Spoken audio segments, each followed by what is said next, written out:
ஒருவரும் கெட்டுப்போவதை விரும்பாத ஆண்டவராகிய இயேசு கிறிஸ்துவின் நாமத்தில் உங்கள் யாவருக்கும் என்னுடைய அன்பின் வாழ்த்துக்கள்.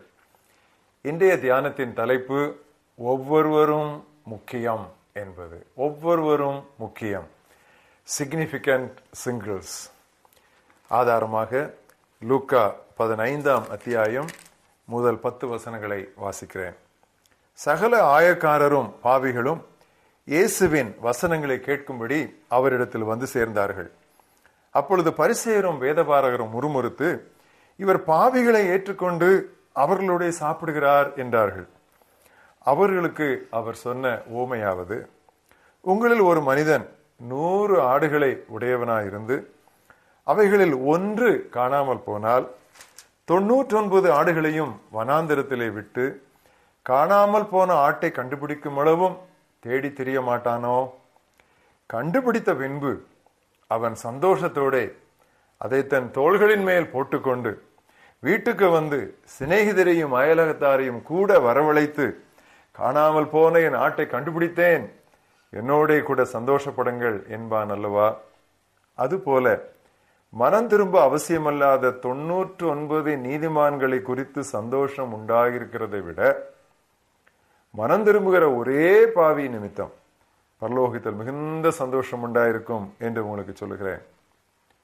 மட்டுமல்ல, ஒரு பெண் 10 வெள்ளிக்காசை உடையவளாயிருந்து அதில் ஒரு வெள்ளிக்காசு காணாமல் போனால் விளக்கை கொளுத்தி வீட்டை பெருக்கி அதை கண்டுபிடிக்கிற வரைக்கும் கவனமாய் தேடாமல் இருப்பாளோ? கண்டுபிடித்த பின்பு தன் சிநேகிதிகளையும் அயல் வீட்டுக்காரிகளையும் கூட வரவழைத்து, காணாமல் போன வெள்ளிக்காசை கண்டுபிடித்தேன், என்னோடு கூட சந்தோஷப்படுங்கள் என்பாள் அல்லவா? அதுபோல மனம் திரும்புகிற ஒரே பாவி நிமித்தம் கடவுளுடைய தூதருக்கு முன்பாக சந்தோஷம் உண்டாயிருக்கிறது என்று உங்களுக்கு சொல்லுகிறேன் என்றார். பின்னும் அவர் சொன்னது, ஒரு மனுஷனுக்கு 2 குமாரர் இருந்தார்கள். அவர்களில் இளையவன் தகப்பனை நோக்கி, தகப்பனே, ஆஸ்தியில் எனக்கு வரும் பங்கை எனக்கு தர வேண்டும் என்றான். அந்தபடி அவன் அவர்களுக்கு தன் ஆஸ்தியை பங்கிட்டு கொடுத்தான். இந்த சம்பவத்தை நாம் அறிவோம். இன்றைய மனப்பாட வசனமாக மத்தேயு 18ஆம் அத்தியாயத்திலிருந்து 14ஆம் வசனத்தை நான் எடுத்திருக்கிறேன். ஒருவர் கூட நெறி தவறி போகக்கூடாது என்பதே உங்கள் விண்ணக தந்தையின் திருவுளம். It is not my heavenly Father's will that even one should perish.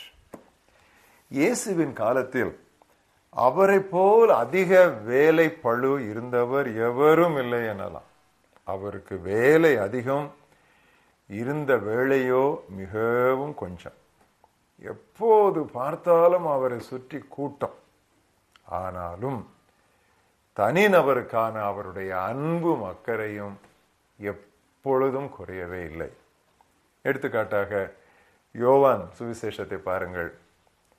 முதல் அத்தியாயத்திலே பிலிப்பு, பேதுரு, நாத்தான்வேல் ஆகிய தனிநபர்களோடு அவர் நேரம் செலவிடுகிறார்.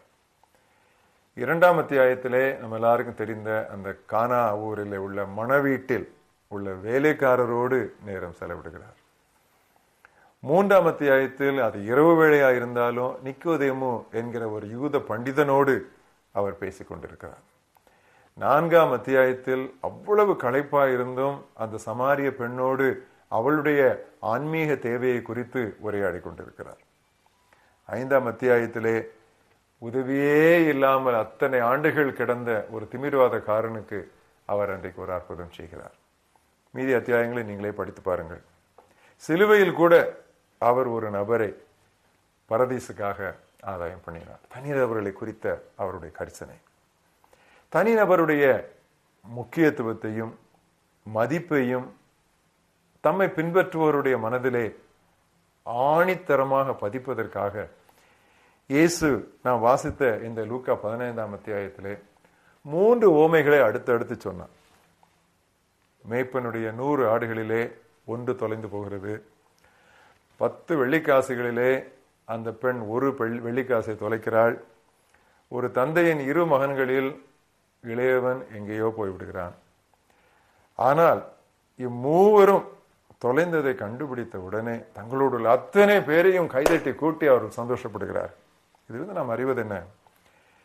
1% மேய்ப்பன் தொலைத்தது 1%, 10% அந்த பெண் தொலைத்தது 10%, 50% அந்த தந்தை தொலைத்தது 50%. அது காரியம் அல்ல. ஒவ்வொருவரும் கடவுளுக்கு முக்கியம். திருப்பணியாளன் என்றால் யார் தெரியுமா?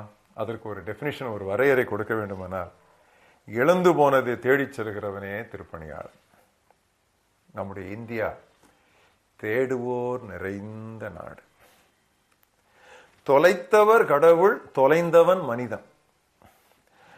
தொலைத்தவர்தான் தொலைந்ததை தேடி வர வேண்டும்.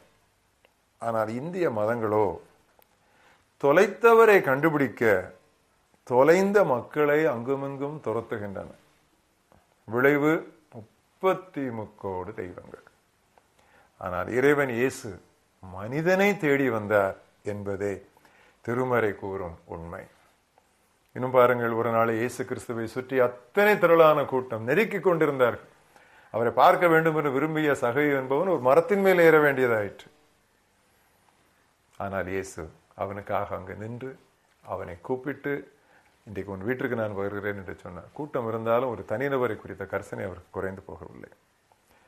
சமுதாயத்தின் எல்லா துறைகளிலும் தேடுவோர் இன்றைக்கு நிறைய இருக்கின்றனர். சமூக அந்தஸ்து எதுவா இருந்தாலும் மனிதனுடைய தேவை ஒன்றுதான், அவனுடைய ஆன்மீக மீட்பு. அந்த பிலிப்பு நகரிலே ஒரு சிறை அதிகாரி பணிச்சிறை, அங்கே அவன் இருந்ததே சிறை கைதிகளை திருத்துவதுதான் அவனுடைய பணி. ஆனால் அவனே திருந்தாமல் இருந்தான். ஊழியக்காரரை, திருப்பணி விடையாளரை பார்த்த உடனே, மீட்படைய ரட்சிக்கப்பட நான் என்ன செய்ய வேண்டும் என்று சொல்லி அவன் கேட்டான். ஒவ்வொருவரும் முக்கியம். எல்லாரும் முக்கியம் என்று சொல்வது ஒன்று.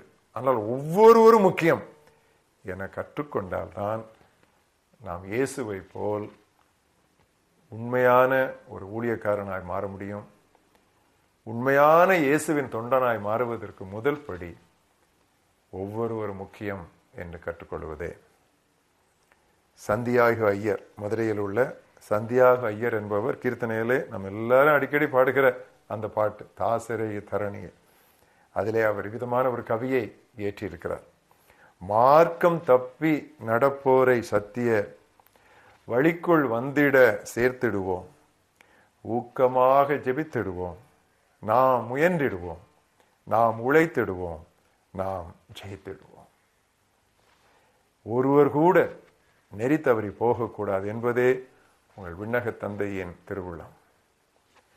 நல்ல ஆண்டவரே, இந்த அருமையான வேலைக்காக நாங்களுமே துதிக்கிறோம்.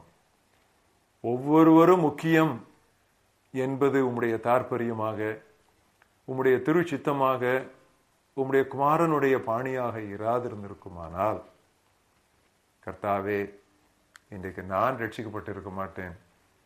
எங்களிலே பலரும் நாங்கள் ரட்சிக்கப்பட்டிருக்க முடியாது. எத்தனையோ பேர் இருந்தாலும் நீர் எங்களை குறித்த கரிசனை நீர் ஒருபோதும் விட்டுவிடாது எங்களை தேடி வந்தீரே. தொலைந்து போன என்னை தேடி வந்தீரே ஆண்டவரே, நான் உமக்கு நன்றி சொல்கிறேன்.